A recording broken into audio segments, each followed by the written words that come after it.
Good evening, good morning, good afternoon, is what Dec would say if this was a flat podcast.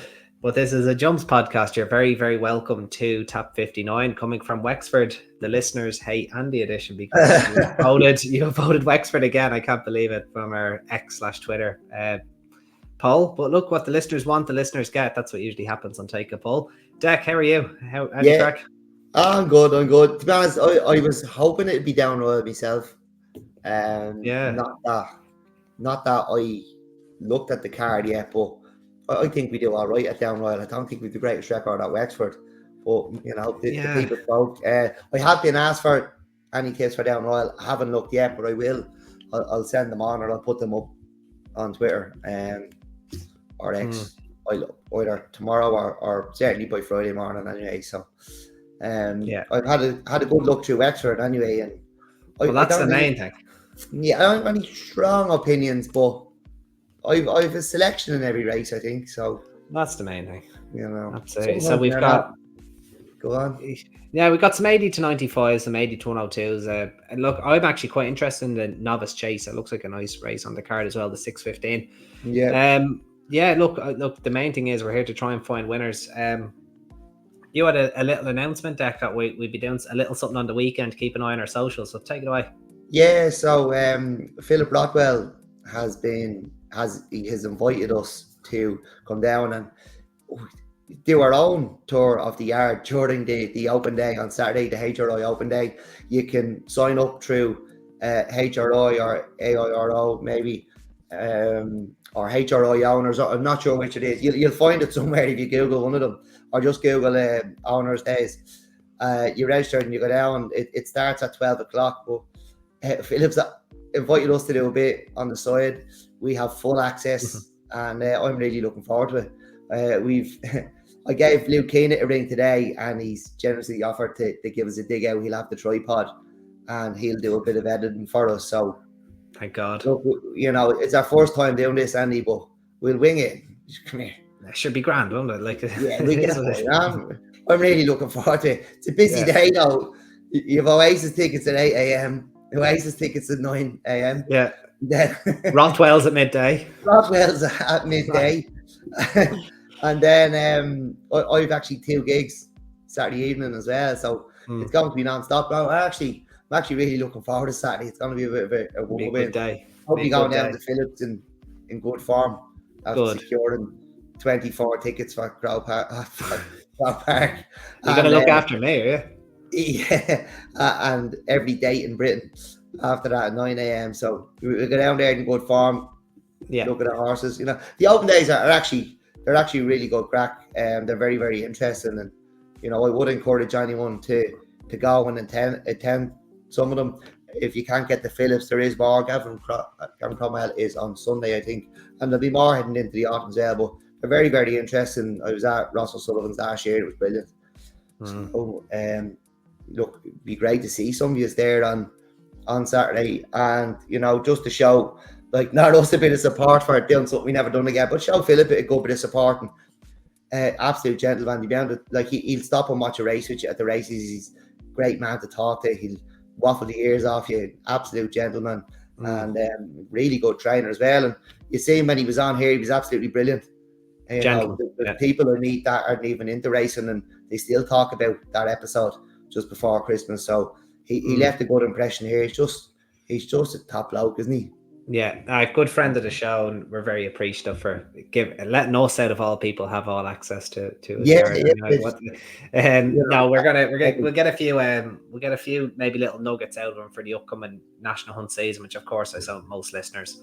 As the weather gets a little bit dim and the evenings get a little bit darker, the jumps racing takes center stage. More people will listen naturally as well, and we'll be loaded with content as well as last year as well, and unique content as well. The Wexford cards will probably turn to Punchestown midweek, and your Fairy House and your Tremors. Like, everything gets a bit of love. Thurles.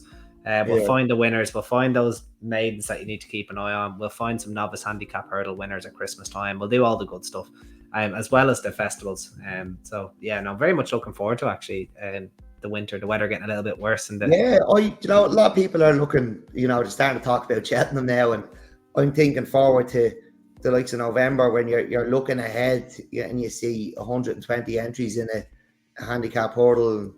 You know, you're hoping it's split into 2 divisions, and you're trying to spot one that will get into a race. And it was actually, people are trying to put up Andy post bets already for Cheltenham, and I was just for races that might not exist. Sorry, for races that might not exist. Yeah, for races that might not exist. And I was thinking about when we picked out Jouster last year for the race that he actually fell in, but that was. I think it was a couple of weeks before he actually ran, and he was picked out at entry stage, and he might have been balloted out the first time. I'm looking forward to getting stuck into that again, and back onto, look, jump racing, it's a winter game, isn't it? Back onto more conventional tracks, and we definitely find it easier to find the winners. It'd be quite difficult during the summer, fast ground. Like we spoke about this a couple of weeks ago, tracks that educate a lot of horses. I definitely find it more difficult to find winners. But we're coming to the Stowlby soon, a couple of weeks, and back into it. Half thinking of going down. I went down for the Kerry National last year. It was a great day out. Annual leave will dictate whether we do it this year, but I wouldn't mind heading back down. It's a lovely little track. Some great pubs. Well, I'm hoping to possibly be there with Ciandana. So lovely. He's run there before. He went off favourite and he finished 4th. He was only. I remember that, yeah. I think he was only 5 at the time, and probably just didn't get the trip. It was 3 miles, but you get it now. You get it, no problem, especially around there. So that's very good. I'm very much looking forward to the near future. And before we continue, Dec, how are the fish from the last episode? Are we okay? Your fish mining days are over. They survived the electric picnic 4-day. Not one diet while I was at the picnic. Not one diet. Damning on you, that is, isn't it? It was obviously the batter sashes and spare ribs that I was feeding them. But they survived. They all survived the picnic. But yeah, my fish mining days are over. But he's quite happy. He can get a few exotic fish now because, as it turns out, the puffer fish was eating all the nice fish he got. So, silver linings and all that. That's all, yeah. God rest the puffer fish. All right, look, without Sorry, Andy. Before I move on, I'll just say again, Philip has given us full access. Philip's given us full access, so we can do whatever we want. He said we can go wherever we want. So try on a few silks. Yeah. Now, if there's anything anyone would like asked, because we don't get these, we don't hear an awful lot from trainers outside the top 4 enough. So there's a good opportunity for us to ask wherever you want and have a bit of crack and try to deliver some decent content. So let us know what you want to hear or see, and we'll do our best to provide it, because we're definitely going to wing it. We've nothing planned. We're just going to go down there and have a good time and try to deliver some decent content for you. So, we're open to suggestions as well. We're just like you guys. We're just racing fans. We're here for a good time. Yeah, we're not media people. We've no training. We're not getting paid. We just get on here and talk. Have fun. That's it. Have a bit of crack, yeah. Absolutely. Well, right, we'll move on then, Dec. Friday, 3:20, the Adare Manor Opportunity Maiden Hurdle. Adare Manor, they tend to sponsor races for kind of conditional or claiming riders, essentially, and it's no different here. 2 miles and change is the trip. Look, this race doesn't look like it's going to take a whole lot of winning. Sometimes you don't know with 4-year-olds. Some can surprise you. South of Killarigg for Ross O'Sullivan, obviously the yard going so well. Tom Harney, I suppose you could say stable jockey, he does work there, but he's taken over the ride. To the wire for the aforementioned Philip Rothwell, point-to-point winner, making his rules debut there as well. In the trenches with his first time cheek pieces, Gavin Cromwell, Connor Stonewalsh taking the ride. He has a rating of 109, Dec, which probably does set the standard, but it wouldn't be a standard that is, that can't be reached. So who's your fancy here? Do you think 109 is good enough to win this, or do you think something else is the aim to? Well, I've had my fingers burnt many a time now by In the Trenches, and yeah.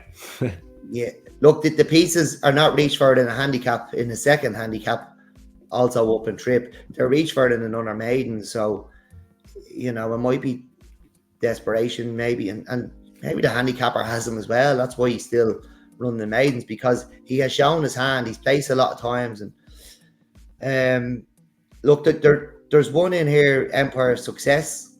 He was second in the point-to-point at Stradbally. The third actually won a maiden at Cork, beaten in the Trenches, and In the Trenches does have a lot of these covered.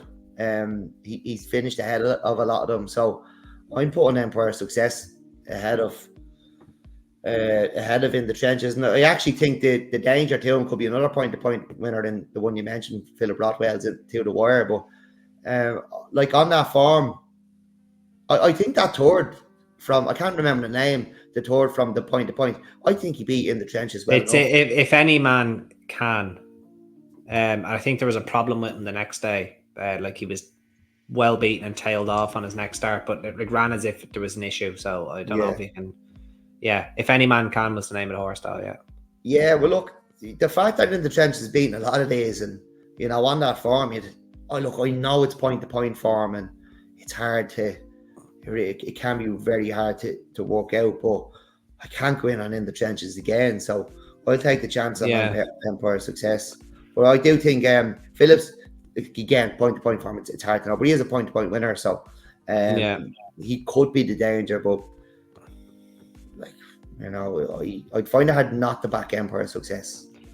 Yeah, I know what you mean. And look, usually, I don't know if you see many with the 2 mile background by Mahler. It does get plenty of stayers, obviously, like most national hunt stallions do.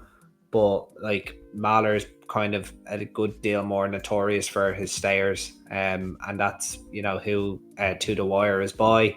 And he's obviously a point-to-point winner. South of Killarrig also looked like he'd appreciate a trip as well.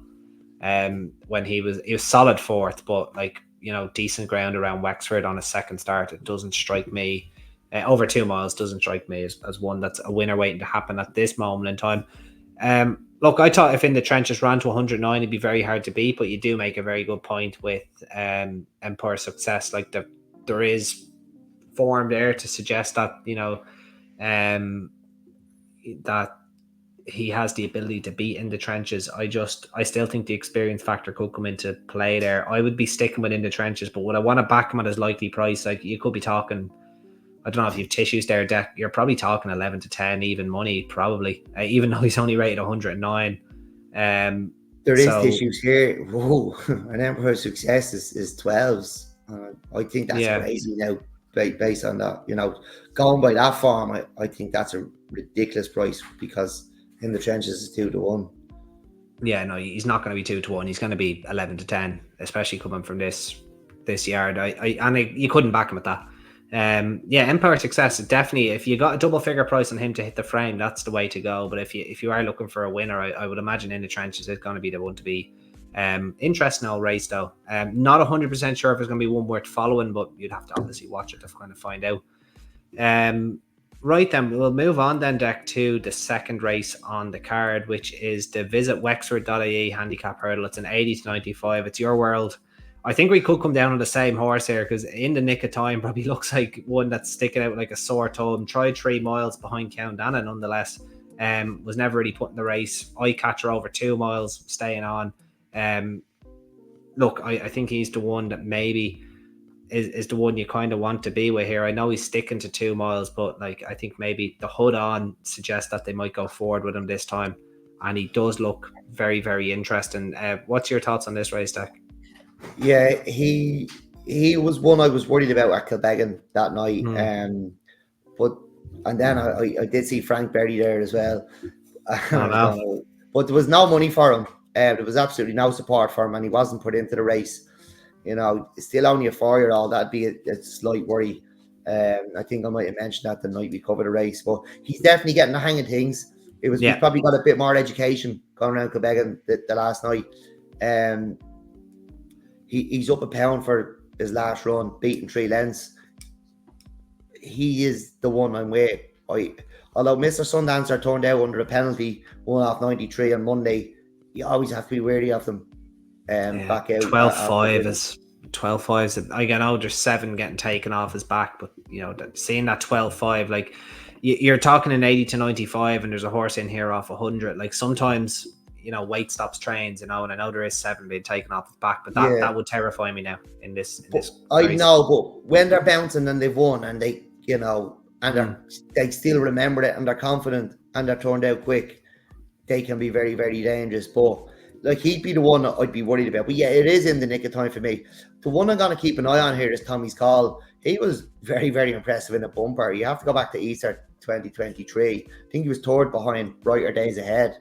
He's shown very little since, but this is his handicap debut, so I don't think he's going to get involved. But he's one I'd be just looking to see come home well, past beating horses, having been never better than midfield for majority of the race. But yeah, in the nick of time, should be getting the hang of things, and he's the obvious one, I think.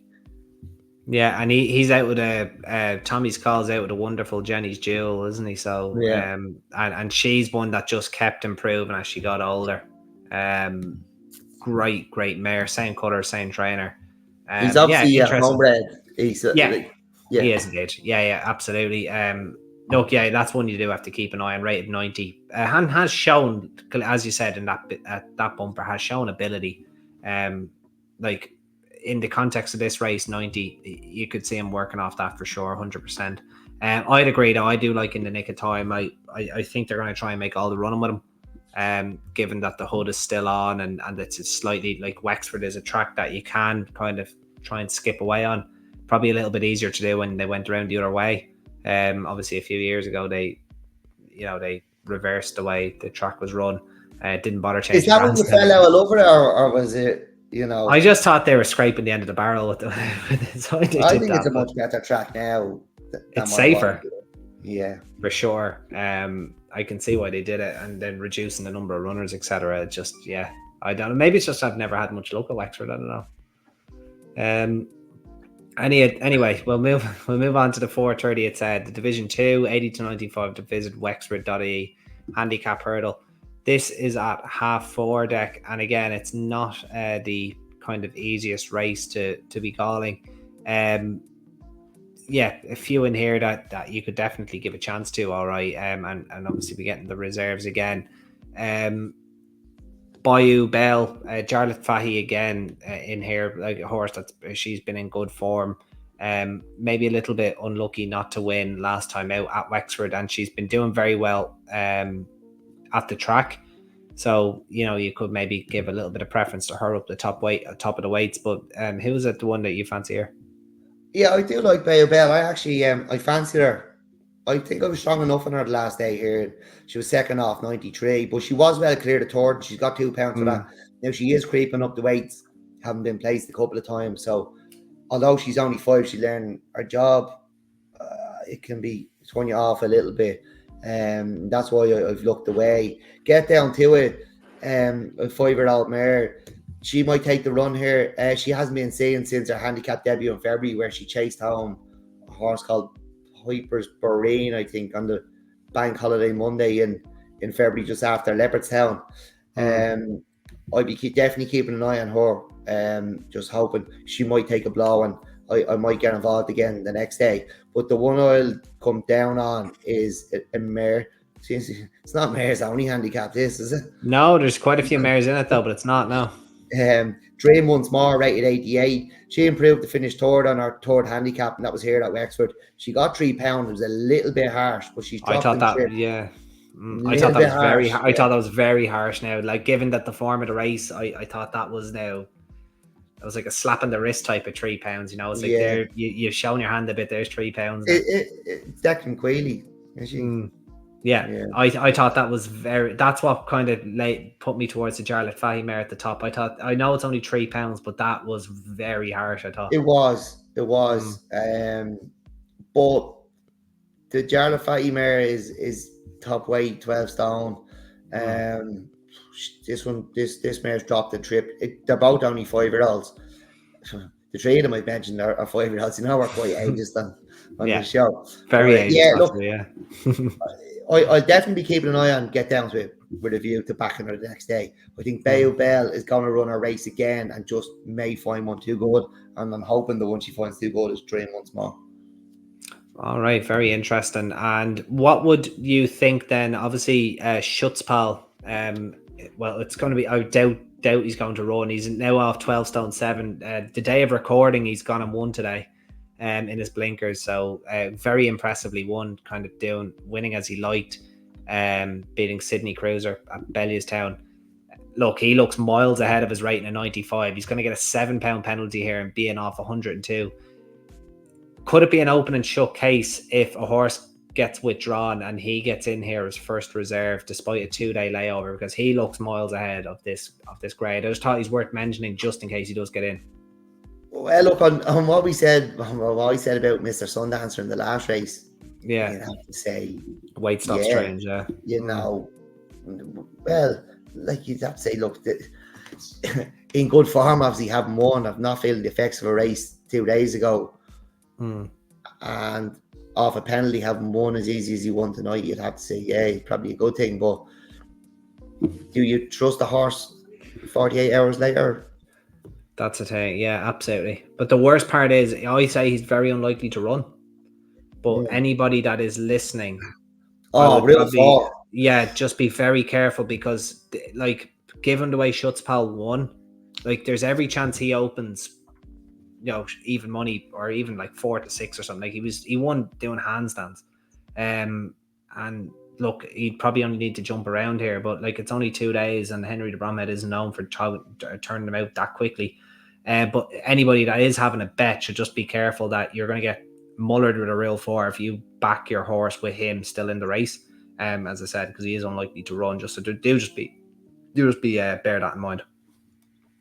Anything else there, Dec, before we move on?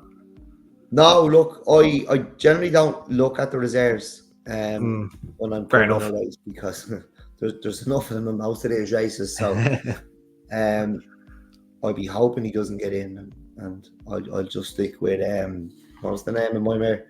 Dream once more. Dream once more, yeah, absolutely. I'll stick with Jarlath's up the top. 505 Dec is the Wexford Heritage Trails handicap hurdle. Have you gone on many hikes around Wexford, or would that be your thing? You probably need a flask, would you? You probably want like a nice session. That's a couple of pubs along the route.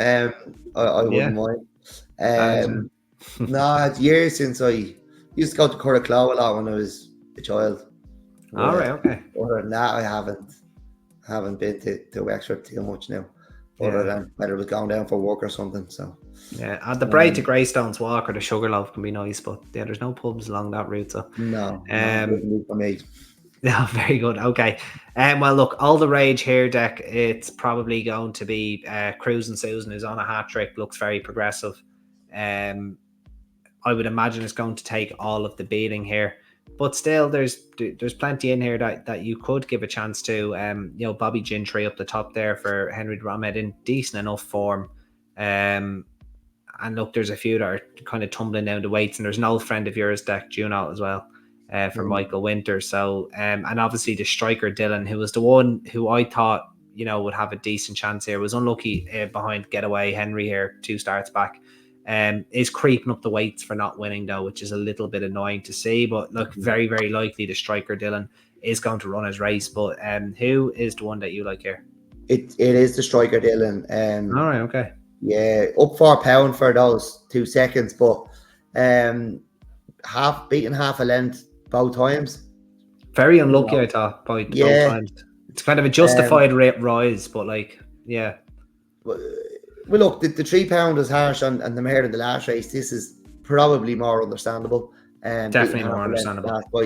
My slight concern would be he was outstayed the last day over 2 mile 2. Yeah. Now, look, he might have just. There's nothing wrong with being outstayed by a better horse or a better handicapped horse. But up 2 furlongs or 2.5 furlongs here, slight concern. But he is the one I'm coming down on. You mentioned Bobby Gentry. I think you liked her the last day in the Bell race. 5-year-old. She's off 102. I think she's going to maybe after Christmas if she doesn't get too much higher. I'd be more interested in her. And iridescent, 10-year-old, not seen in a year, but £19 lower than his chase mark here. But yeah, it's the striker Dylan. If he was just outstayed by a better handicapped horse the last day, I think he takes this. But it is a slight concern. It is definitely a slight concern. And there was 2 mile races on the card that he probably could have ran in. So maybe it is just a vote of confidence there. I'm gonna I had it between the striker Dylan and Bobby Gentry. The trip did strike me away from the striker Dylan. As I said, that like in comparison to the mare that we were talking about earlier on that went up £3 for. Look, she was well beaten in a maiden at maybe 6-7 lengths beaten, but up £3 for that was harsh. Now you are dealing with a mare that was rated 88. Striker Dylan now rated 95. Like, you can see him creeping up the weights for running so well in handicaps. But I think Bobby Gentry, I just don't think she was quite quick enough for the 2 miles. And the reason I'm sticking with her here is because I think she can win in this grade, and she's up a half mile in trip. I think they just got away from her at the home turn last time over 2 miles, and she fluffed the last, which again, probably just traveling that little bit too quick. I think they go a little bit slower for her, and I think that she'll be able to, be ridden quiet and come into this race. I think she's a really good chance here. So I'll be sticking with Bobby Gentry. I'll give her one more chance. And you're taking the striker Dylan Dec, is it? I'm gonna gamble on the striker Dylan, yeah. On the striker. Yeah. And a gamble he's in the right place, right time. Won't stray outside. Brendan Cullimore, Electric Mares Maiden Hurdle Deck over 3 miles. A maiden over 3 miles at this time of year. There's not many more red flags for me, to be honest with you. It's not usually a race that you'd be following, but nonetheless, we can still try and find a winner of it. Ashdale Flyer for Jesse Harrington, rated 102. But you could make an argument that he could possibly set the standard. I know we have Ma Bess in here who won a bumper at the track a few weeks ago, which has fair enough form. World of Fortunes as well needs to come back from a poor run last time out, but this race deck doesn't look like it's going to take a lot of winning. A mare's maiden hurdle over 3 miles in August usually doesn't. But who do you like here?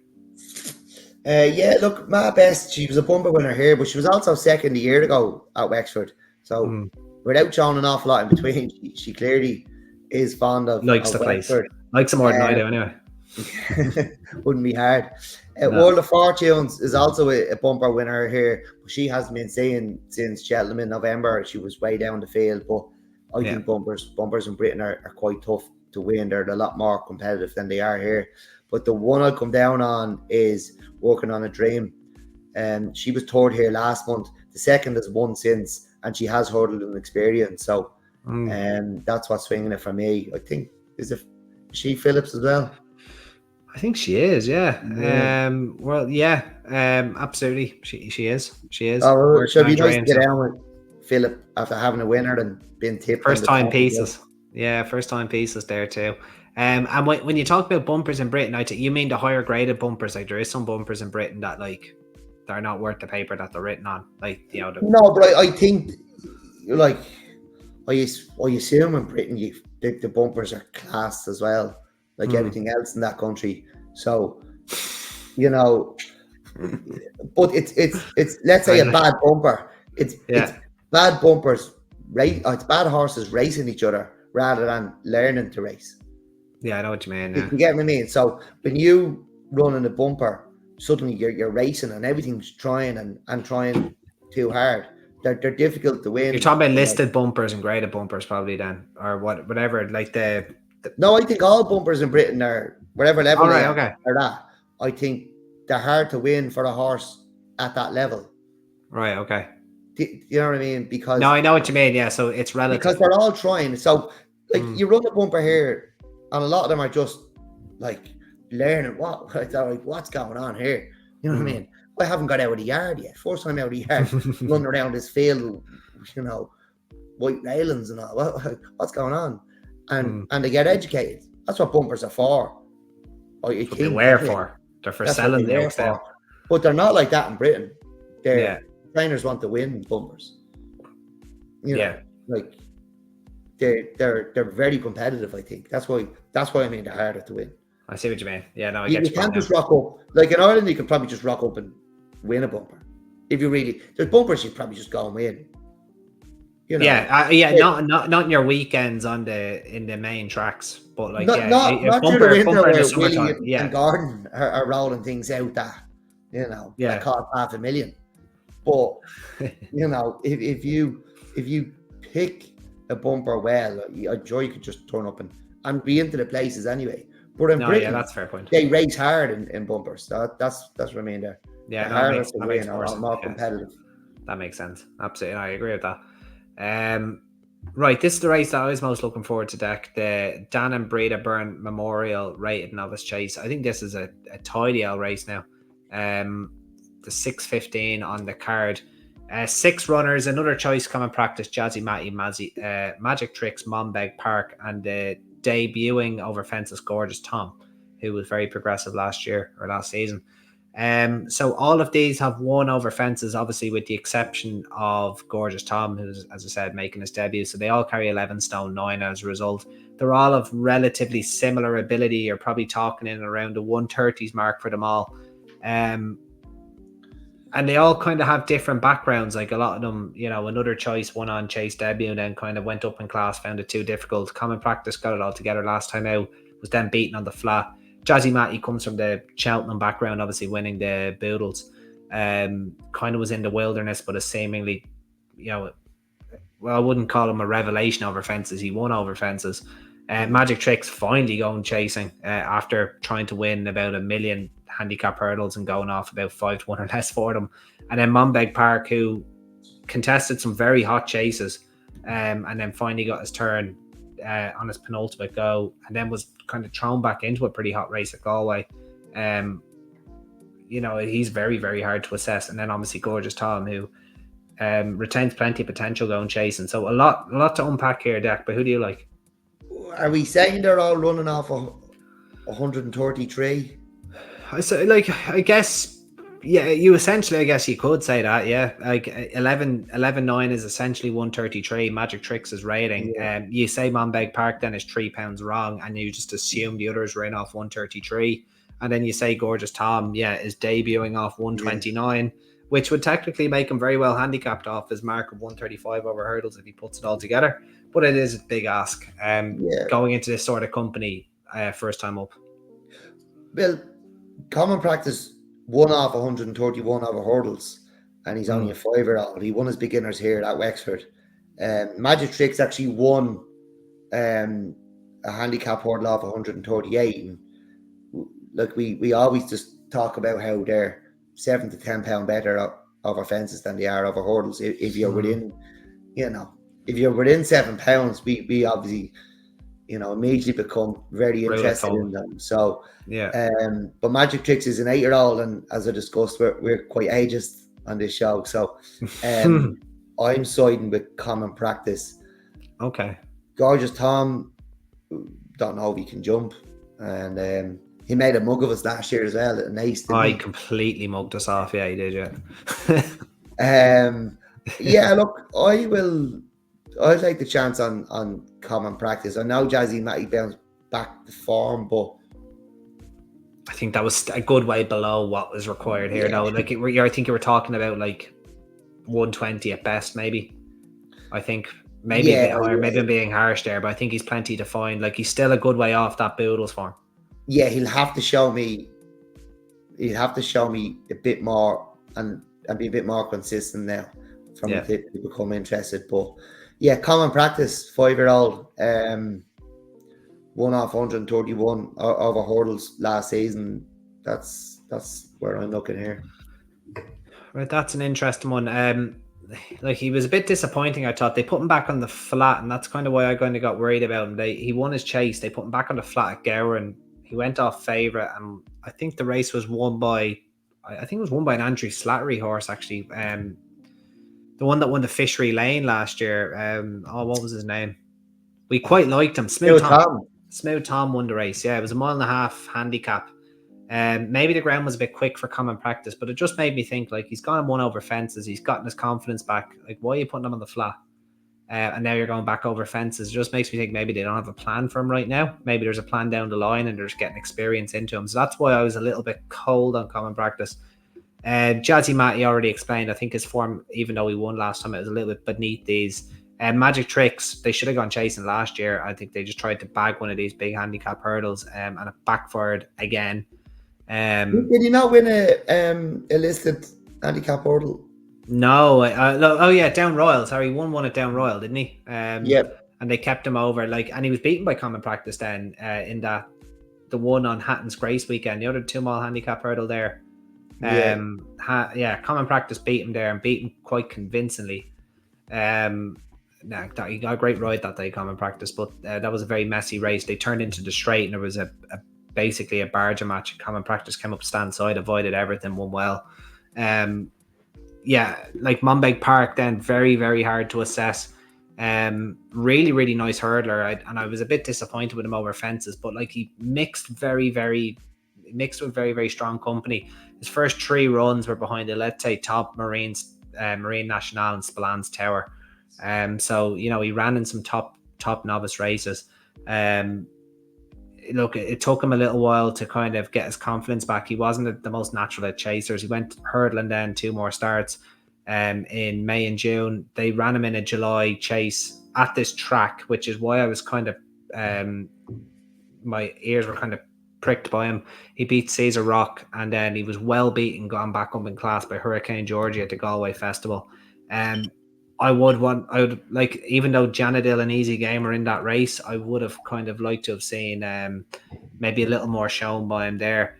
And the one I'm actually going to go with is actually the top one, Another Choice. I think he's going to be a big price. And I'm taking a lot of trust on the Dufflecoat form. When he beat Dufflecoat by a neck at Downpatrick. Dufflecoat has gotten better and better over fences ever since that start in April. Obviously, Dufflecoat was the runner-up in the Galway Plate last month. He won the Midland National, didn't he? Did he win the Midland National, Dufflecoat? Did he? I think he did win the Midland National, yeah. Okay, yeah. So he's had a great summer, Dufflecoat. And look, he was a bit of a big price runner behind Reverend Hubert on his next start at Punchestown in June. Ran fine behind Ashdale Bob, is again 50-1 poke that day in a grade 3 with Celavi finishing second. Celavi has gone on and won again a few more races. Like, the form is not that bad. Sorry, Andy. The Mayo National. The Mayo National. Sorry, look, easy mistake. So he's had a great summer, Dufflecoat, and obviously that second in the Galway Plate, which is excellent. Sorry, Andy. He was 5th in the Midland National. I'm just telling you. 5th in the Midland. You're just spending the day lying here. Saying random things. It was whatever position insert your national here. Anyway, yeah, look, he's had a great summer, and then look, good run behind Ashdale Bob at Galway. And look, I'd forgive his run. It was only 3 days later when they ran him over hurdles at Galway again, probably just to have a run or have the day out. I was rated 116 that day, beating about 20 lengths. I'd forgive that run. He's coming back here. That run where he beat Dufflecoat, though, would give him a squeak. And given his likely starting odds, I think he's a nice each-way price. I'm going to take a chance on Another Choice up the top of the weights there. I did tell us on another podcast a couple of years ago that he was a very, very nice horse and one to keep an eye on. And I'd say it's the rag of the field on tissues here if you had them in front of you, or him or Jazzy Matty might be, but Another Choice is 20-1. Jazzy Matty is 8-1. Yeah, no, I'd happily back him each way at 20-1. That's the ludicrous price. I don't think he actually has much to find in this field at all. And I'm giving the Dufflecoat form the time of day here. Maybe that's not the right thing to do, but if I'm getting 20-1, I'll happily take it. I think that's an interesting one, and it's Common Practice for you, Dec, is it? Yeah, Common Practice for me, yeah. Just based on the fact he's a 5-year-old who won over hurdles off 131. Kind of running it here off 133. Okay, very interesting. Right, we'll move on to the 650 then, the Treo Eile handicap chase. It's a 0-109. Again, it's competitive as the day is long, and there's one in here, and I've been waiting months, and funny enough, it is Philip Rothwell. I've been waiting a long time for this horse to try 2.5 miles, and it's finally happening. Prince of Air off 89. I've been waiting since I think a podcast we covered Nace, I think in November or something. I tipped this horse, and I've just been waiting for him to try 2.5 miles. It's taken till now, and I'm excited to back this horse on Friday. So I'm going to straight up deck. It's Prince of Air trying 2.5 miles. Finally, is my selection here. But who do you like? I just on Prince of Air. There's a horse who was has another horse of Phillips. Who's a horse tied in with Prince of Air, and I've been waiting for him to run over fences for since before Christmas. I was talking to Philip the other day. He's like, "Can he not jump fences?" He said, "Oh, he can. He's kept him over hurdle." Oh, he said, "He can." Oh, he's like, I think he's about handicap. He said, "Oh, he is." And I was like, "What the fuck's going on? What's going on?" He's like, "I just think there's another hurdle in him." I was like, "Right, cool. Just get him over the fence." It's Bolton Glass Hill. So okay, I get him into your top trackers because right. He's in ours. You must see the top tracker and go, I say, yeah, what's this? What was Dec thinking there? He's entered in another hurdle race. But I always get a smirk when I get to when I bring down the email notifications and you've gone to the trouble of putting a comment in. And usually it starts with "not off" or ran a lovely race, beating 70 lengths the last day. Maybe give me another 2 starts. We can go down to the credit union. Or whatever. Radek Cracker. Radek Cracker that finished 12th. Was beating the 96 lengths. Took an age to pull up. Came back into the parade ring with its ears pricked and on its toes. Could have gone down again. I can't wait for the winter. Oh, stop. Anyway, and the thing is, there's less racing in the winter. It's easier to follow, and it's like there's less horses in the winter, isn't there? It's easier to follow. It's easier to, there's nothing to do. The racing's on during the day. All you can do is gamble. You what? Gamble and pick out eye catchers is all you can do. You come home in the evening. Nothing else to do. Throw the fire on. And around racing TV, they showed a couple of handicaps, and one of them might just be there in silence for 5 minutes till the last horse. And most people go to make a cup of tea or change the channel, and we just sit there. Where is it? Hoping he beats something. This horse that's insane. Go on, and he gets up in the shadows. And then it crosses the line 5 or 6 seconds before you thought it would, and it's beating 4 or 5 of them home. You're like, look, pressing rewind on it. Oh, stop. Anyway, who do you fancy? The post to finish 14th. You have to watch the head on. You're applying for a bank loan then. Anyway, so 650 go on the Treo Eile. Who do you like? Oh, 650. Nothing I'm really mad on. So I'll probably back Prince of Air, but a few days ran behind Gandana in Tremor, and I was quite worried about them. The obvious one is Farouk. He's a fighter by Barry Connell. He's been second and third here the last twice. He's upped in trip. He won off 93 over hurdles. He's off 104. I like to see 5-year-olds chasing. That's why I was worried about him. I was like, well, what is this thing? He's won a handicap hurdle, and he's only a 5-year-old are sending him chasing. So I think there's plenty of races in this horse going forward, even if it's not Friday. But he'd be my selection before I listen to you. But let's hope hopefully Philip has a write-off on Friday night, and he's pouring the wine then on Saturday. Yeah, well, he's only going to be tea and biscuits afterwards. But if he has a write-off, there might be something a little harder. There might be some champagne. I'm dying for. I've been dying to see Prince of Air over this trip, and look, I don't think he got it as a younger horse, but he looks like he's needed it for a long time now as he's matured. So that'll be the pick for me here, Prince of Air. And I can't believe actually I picked out so many horses I'm going to back. I'm going to probably hate Wexford even more after this card, but maybe not. Maybe it'll become my favourite track. The Peruvian came in. If you got the Peruvian or the Peruvian up at at Wexford. Would it change your thoughts on the place? Yeah, if I got a Peruvian up at Wexico, You buy the membership. Yeah, absolutely. Yeah, I'd be an advocate for the place. Racing again on 27th of October. Can't wait to cover that one. Racing handicap chase 0 to 102 3 mile 1. We can just bet that everyone's going to vote for that too. Yeah, this is a tough race to bring down the summer season at Wexford, but look, every race has kind of been difficult on this card. Collar Hill, probably the most interesting one on the card for King Collins. Won last time out, probably the one you're going to want to be with. 3x2 as well, kind of coming back to form there at Wexford as well over this course and distance, up £6 now. Like I don't know if that's a fair of £6. Like I suppose you could make the argument that she'd be able to kind of justify that rise, and she's a significantly better Banks mare, isn't she? She's won over Banks so at Punchestown, isn't she? 3x2. I think she's a Banks mare. I'm pretty sure she is. Anyway, Dec, who do you like here for the finale? I think this is very interesting. This race, this is tricky now. I thought Irish Envoy had another hurdle in him, and he was running quite well. I think at Punchestown, he just took a false step and nearly came down.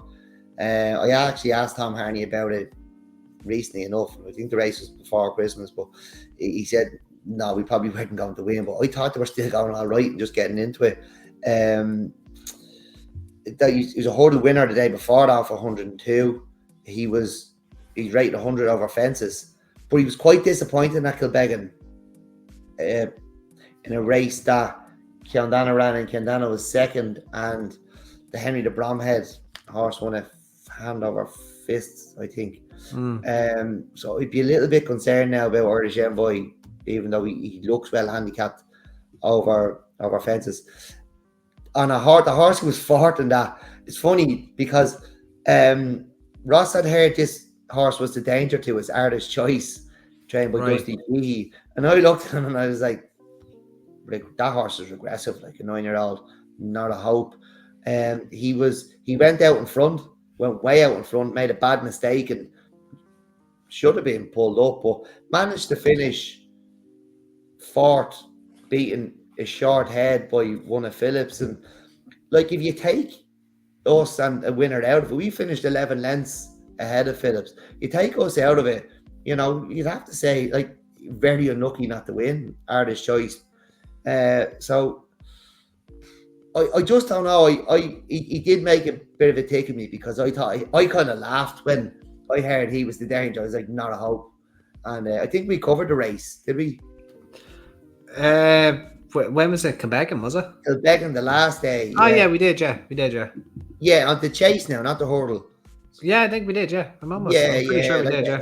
Henry's was really well handicapped, but I kind of laughed. I was like, this thing won't beat us. But like, he ran a cracker. If he's in that, you know, sort of form again, he's going to be tough to beat here. Stormy Master, he was a winner off 82 here last June. He's almost back down to that 83. He could run a big race, but the one I'll side with is Walk on the Bright Side. It's his chase debut, but his latest run was a win here off 89. That was over hurdles. 6-year-old off 95 here. If Walk on the Bright Side can jump fences, I'm hoping to take all the beating, but it's just Artist Choice. I don't know. Do you remember the race at all? I do, yeah. I don't remember like it was yesterday now, but I do know what you're talking about. Yeah, like he you just think down that. The front and I was gone. Oh, whoops! I said, look at this. I think I'm very hard out in front here. This thing's, you know, the harder he goes, the further we'll win. And is that not the one that it made a mistake and it almost pulled up though, didn't it? Yeah, I thought he did pull up. So just past the stands, heading back out on another circle of Kilbeggan, he made a really bad mistake and looked like he was pulled up, but he actually finished fourth, beating a short head. Phillips was third, Game and Glory, I think. Now you take us, and I know it's kind of easy to say that. You take Ciandana and Henry's out of the race. Because I kind of said, you take Henry's out of it, and we win by 11 lengths. Like, do you know what I mean? You know, the £4 is you're happy enough only getting £4, but you take the front two out of it. It's 11 lengths back to He's only beat the short head after making that mistake. Like, it was a big front, and it was the fact that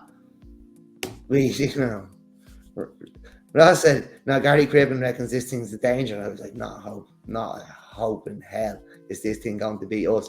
9-year-old, you know, coming down the weights, looking aggressive, no chance. But you know, if he's in that sort of form, he'd have to be very worried here to get on something else. Yeah, no, that's a fair point. Absolutely. But I am on something else, and it's walk on the bright side. Walk on the bright side for Deco. Yeah, I didn't have any opinion on the lucky last here, so hopefully I've already made my money and I'm enjoying myself. Your Venezuelan is up, and you're down the local, telling everyone about, you know, I'm buying a caravan in Wexford. That's it. Yeah, the season ticket. I'm on my Wexford hike, taking in all the pubs, and we visit Wexford.ie and my heritage trail. I'm on my heritage trail with a bottle of Havana 7-year-old and a Coke. I don't know. And some ice and some limes. I don't know, but yeah, no, that's it's a nice card to race to round off the card. Best bet on the card deck. Do you have one? Jesus! Like, I know we both agreed on the McManus horse in the second race. I think in the nick of time, in the nick of time. But like, I think I have stronger fancy on the card. Like, I do like Prince of Air. Probably my strongest bet on the card, I would say. You know, in the 650. You Prince of Air is yours, yeah. Yeah, I don't think Philip's listening. Well, he better be, because I'm gonna probably lay into this one now that he's trying 2.5 miles. Look, I like all the ones I've tipped, but I can see dangers. So I'm not overly confident on any of them, apart from Empire Success in the opener. Okay, Empire Success in the opener. Very good. Maiden Hurdle, you'll know your fate early on deck. I'm going to try and get some tips up for the Curragh on Saturday. It's a great card, which you guys really should have voted for, because I could have told you what all these Maz and Dads had for their 10 years ago. The Round Tower Stakes and the Snow Fairy Stakes on as well, and some really interesting maidens. I'm just look forward to that card on Saturday. Looks really strong. Nothing I've really had a look at. Haven't had a look at Down Royal yet, and what was the one that was tailed off very, very quickly on the Friday? Was there a Friday card tailed off very quickly? Navan or something? Navan, yeah. No, it was tomorrow. Navan, yeah, not off a yard, yeah. Yeah, the Curragh pinged the gates but didn't go home. And Wexford what dead 2 days leading up to the race, fell out of the stalls. Never been beaten 96 lengths. Well, that's top 59. Very much enjoyed that as always, Dec. Top 60 is next. We'll find something next week for that. Sure, top 60 could be a conflict it could be our trip to Philip Rothwell's with some built-in commentary or something. So it should be nice fun. Yeah. We might even get Luke on to, he probably deserves to come on. He does, and there was a lot of nice comments about Luke when he did. Yeah, he did a great job with Galway. We did very well. We got a few winners. So we might have to cover the Dundalk and get Lukey on. Absolutely. Yeah. Why not? Yeah, that sounds like a lot of fun. But until then, guys, that was. Philip did say actually, we can do it live. Okay, now. Imagine that would be kind of fun though, but I don't know how it would work. I could bring down my laptop and have horses walking by. I wouldn't mind interviewing Prince of Air after he wins the 650. Well, hopefully we get your picture with him after them. Yeah, I can't wait to get pictures of everything. Captain's nephew, he was one of the early tap horses as well. Philip criticised us for robbing the price at Christmas time, and when he won at Tremor. Yeah, I don't know if I told that one on here, did I? When I text Philip and just saying who we were and what we were about, and kind of overcomplicating it, and would you like to come on, and this is what we're trying to do, we're concentrating on low grade handicap. He just replied, I know your podcast. I've seen it, especially the day you took me prize on Captain's nephew. Oh, what a gentleman. What a great job he's done with that horse as well. I hope he has a good season as well, Captain's nephew. But probably fair to say he's the flag bearer of the yard with the season he had last year, winning at the Easter Festival, Fairy House, stuff like that. So, almost a flag bearer of tap, so he'll He'd be a nice one to meet. Yeah, I can't wait to Yeah, give him a never carrot. met Yeah, looking forward to it. Yeah, very much looking forward to it. But until then, guys, that was top 59. And just keep sharing, subscribing, keep voting on our polls, and anything that you can polls do. are actually, they're deadly. I love the polls. You just do it because it gaslights me on a weekly basis. That we end up having to cover Wexford. I do love them, and then we be like, this thing's not off. So some flat card is never off. Oh, stop! It's always a flat card. It's always a flat card. Yeah, and I do enjoy watching how they unfold. It's good crack. It is interesting. But anyway, guys, that was top 59. Thank you very, very much for listening, and keep, as I said, sharing, subscribing. Goodbye, and we'll talk to you soon. Yes, look, bye-bye.